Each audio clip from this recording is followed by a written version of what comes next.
Hello.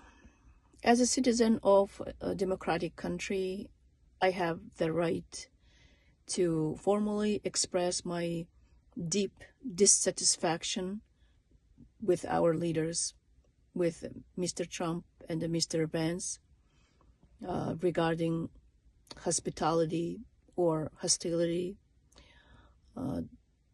extended during yesterday's event.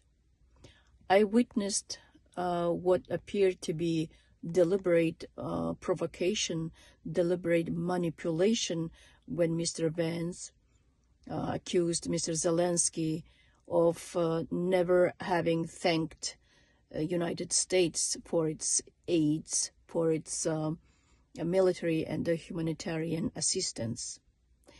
But in reality, he appreciated hundreds of times United States for its aids.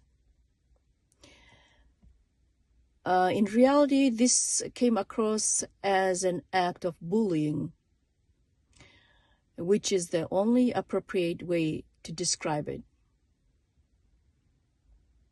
As citizens, we are ashamed of such conduct by our leaders.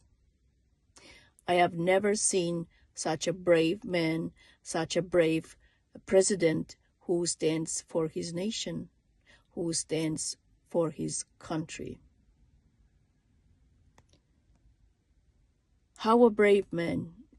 Bravo, Zelensky. Glory to Ukraine.